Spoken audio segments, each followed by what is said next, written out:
श्रीमद्भागवतं पंचमस्कन्धः अध षड्विंशोऽध्यायः 25 श्लोकम्। येद्विकवै ताम्बिका तम्ब यज्ञेषु पशून् विशसन्ति तानमुष्मिन् लोके वैशसे नरके पदिधान्नरयपदयो यादयित्वा विशसन्ति।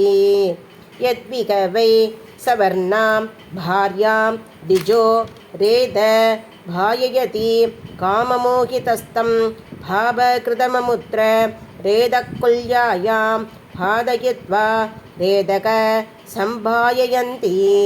ये द्विकवै तस्य वो अग्निता करता ग्रामान् शार्धान् वा विलुम्बन्ति राजानो राजपडा वा तांश्चाभिः भरेत्य यमदूता वज्रदंश्च स्वानक शब्दः सदानि विंशतिश्च सरभशं खादन्ति। यस्विकवा अनृतं वदति साक्ष्ये द्रव्यविनिमये दाने वा कथञ्चित् स वै प्रेत्य नरके अवीचिमद्यदशिरा निरवकाशे योजन सदोश्रायात् गिरिमूर्तनक सम्भात्यते यत्र जलमिव स्थलम् अशम भृष्टम् अवभाषते ततवीचिमद्दिलशो विशीर्यमानशरीरो न म्रियमानक पुनरारोपितो निबदति। स्पिकवै विभ्रो राजन्यो वैश्यो वा सोमवेदस्तत् कलत्रं वा शुरां प्रदस्तोऽपि वा पिबति प्रमादतस्तेषां निरयं निदानामुरसि तदा आग्रम्यास्के वग्निना द्रवमानं कार्ष्णायसं निषिञ्चन्ति।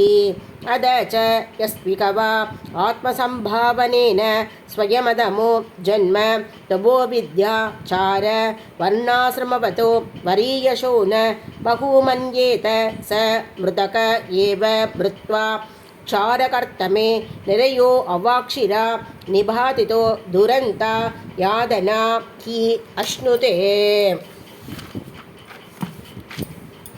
ये दिगवै पुरुषाः पुरुषमेधेन यजन्ते याश्च स्त्रियो नृपशून् घादन्ते धांशते पशव इव निगता यमसदने यादयन्तो रक्षोगणाः शौनिका इव स्वदिदिन अवधायासृक् बिबन्ते नृत्यन्ते च गायन्ते च कृष्यमाना यतेकपुरुषादाः।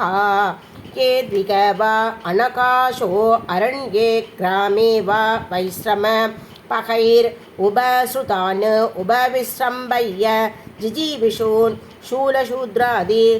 शूद्रादिषु उपप्रोदान् कीटनकतया यादयन्ति ते अपि च प्रेत्य यमयादनासु शूलादिषु प्रोधात्मानक शुद्रटभ्यां शाबिकतक गङ्गडवा